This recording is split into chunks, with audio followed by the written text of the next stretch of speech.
நம்ம பல நூறு வீடியோக்குள்ளே சொல்லியிருந்தோம் இந்த 2 துருவ ஹீரோக்களுக்கிடையே நடக்கக்கூடிய போட்டி அப்படின்னு. ஆனால் உண்மையை யோசிச்சு பார்த்தா அந்த 2 ஹீரோக்களுக்கிடையே போட்டி அப்படிங்கிறத விட அந்த 2 ஹீரோக்களோட ரசிகர்கள் இருக்காங்க பார்த்தீங்களா, அவங்களுக்கிடையே தான் போட்டி. ஆனால் அந்த ஹீரோக்கள் 2 பேரும் பார்த்தீங்கன்னா கட்டி தழுவி தன்னுடைய நட்பை அன்பை பரிமாறிக்குவாங்க. இவங்க வீட்டுக்கு அவங்க குடும்பத்தோடு போய் விருந்து சாப்பிடுவாங்க, இவங்க அவங்க வீட்டுக்கு போய் குடும்பத்தோடு விருந்து சாப்பிடுவாங்க. ஸோ அந்த அளவுக்கு நட்பை பரஸ்பரம் பாராட்டிக்குவாங்க. உதாரணத்துக்கு எம்ஜிஆர் சிவாஜி அவங்க ரசிகர்களுக்கிடையே சண்டை தான் தவிர அவங்களுக்கிடையே கிடையாது. எம்ஜிஆர் எப்பவுமே சிவாஜியை தம்பி அப்படின்னு தான் சொல்லுவார், சிவாஜி எம்ஜிஆரை அண்ணன் அப்படி தான் சொல்லுவார்.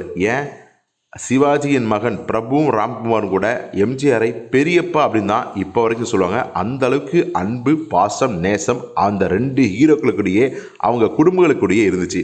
அது அப்படியே இந்த பக்கம் வந்தோம்னா ரஜினி கமல் இவங்க 2 பேரும் பார்த்திங்கன்னா அவ்வளவு நட்பாக இருப்பாங்க. என்னதான் போட்டி நடிகர்களாக இருந்தாலும் கூட போட்டி தேவையும் இல்லை, பொறாமையும் தேவையும் இல்லை அப்படிங்கிறத 2 பேரும் தகுந்த கேப்பில் எல்லாத்துலேயும் கிடைச்ச மேடைகளில் பேட்டிகளில் பரஸ்பரம் ஒருத்தரை ஒருத்தர் பாராட்டிக்காங்க. அதற்கு பல உதாரணங்கள் இருக்குது.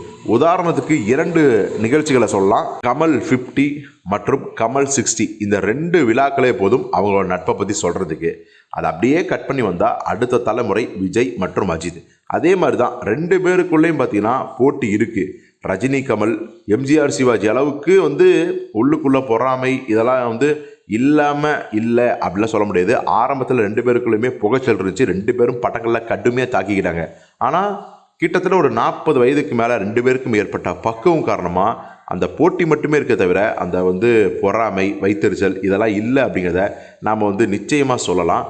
உதாரணத்துக்கு அஜித் மற்றும் விஜய் இந்த 2 பேரு கூடயும் ஆரம்ப காலங்களில் தீவிரமாக நெருங்கிய நட்போடு இருந்தவர் தான் காமெடி நடிகர் தாமு. 2 பேர் படங்கள்லையும் இருப்பார். ஸோ அவர் என்ன சொல்கிறாருன்னா, விஜய் கண்டிப்பாக அஜித்துக்கு எதிரி கிடையாது. இன்னும் சொல்லப்போனால் ரஜினியோட தீவிரமான ரசிகர் தான் நம்ம தளபதி விஜய் அவர்கள். ஆனால் ரஜினியை விட விஜய்க்கு ரொம்ப ரொம்ப பிடிச்ச ஒரு ஹீரோ யார் தெரியுமா? அது அவருடைய போட்டியாளர்னு ரசிகர்லாம் சண்டை போட்டுருக்க இதே அல்டிமேட் ஸ்டார் அஜித்குமார் தான். ஏன்னா எனக்கு நல்லா தெரியும், பில்லா படம் வந்த டைமில் விஜய் அவர்கள் அந்த பில்லா படத்தில் வந்த தீம் மியூசிக் இருக்குது பார்த்தீங்களா, அதைத்தான் அவருடைய ஃபோனில் டயல் டோனை வச்சுருந்தார். அந்த அளவுக்கு ஈகோவே இல்லாமல் தன்னுடைய போட்டி நடிகரே அப்படிலாம் பார்க்காம சக ஹீரோ சக நடிகர் எல்லாத்துக்கும் மேலே தன் நண்பன் அப்படிங்கிறதுக்காகவே அந்த டயல் டோனை ரிங் டோனாக வச்சுருந்தார்.